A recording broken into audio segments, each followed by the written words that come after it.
We all know the famous Chazal, Mishenichnas Adar Marbin B'Simcha. Adar is a month of mazel. Adar is a month of happiness, of good tidings.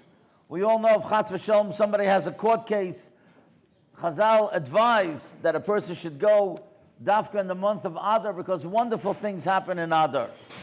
So being that it's a month of frivolity sometimes, I want to tell you one of the greatest stories that ever happened to me at a bris, and it happened on Purim. And it was just so incredible. If you ever a zeicha to have a bris in a shul on Purim, it's out of this world. This bris was doubly special because it was twins. So you imagine, and it was on a Sunday morning. So nobody was rushing off to go anyplace.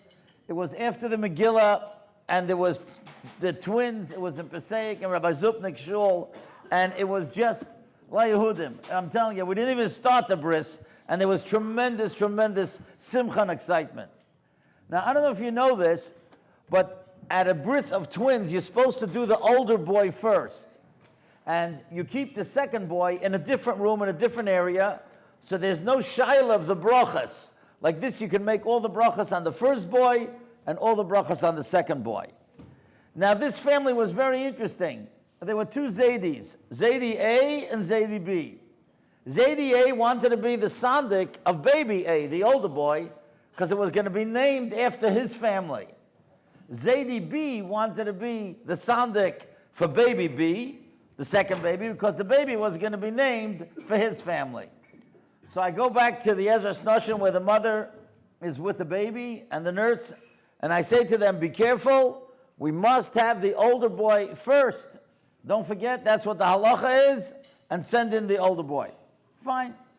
The shul is huge. Baruch haba, we bring in the baby, and everybody's so excited. Zaydi A is so happy. His grandson, the one that's going to be named after his family, is soon going to be put on his lap. Well, I open the diaper, and I see, oh my gosh, it's the wrong baby. I turned to the father, I said, you know, like, there's a mistake here.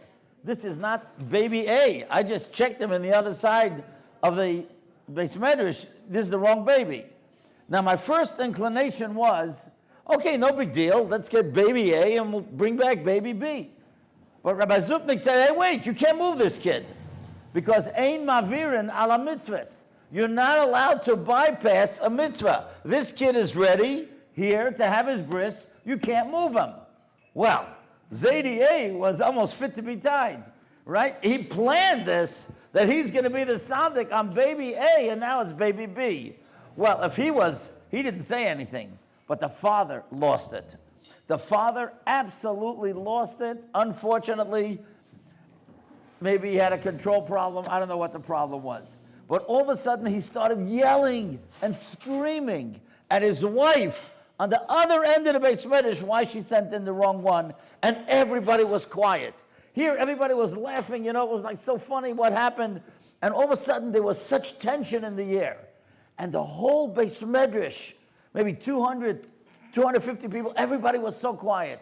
And the Eibusher just opened up my head and put in this thought, and I said, Rabbi Zai, it had to happen this way, it's no problem. And everybody's looking at me. I said, it's Purim, v'nahapachu. It had to be just the opposite. So everybody laughed, and Baruch Hashem, everything was fine. And we did baby B on Sandik A's lap, and baby A on Sandik B's lap. And later that day, when I brought Shalach Manas to my Rabbi, Rabbi David Krohn, he said, I'll tell you why it happened. The Eibusher wanted to show Zaydi A that you don't have to be Sandik only on the kid that's named after your side of the family. You can be Sandik on any child. It's Yaedical, you have to love them all equally. But the reason that I tell it to you is because Purim is a time of an hapachu.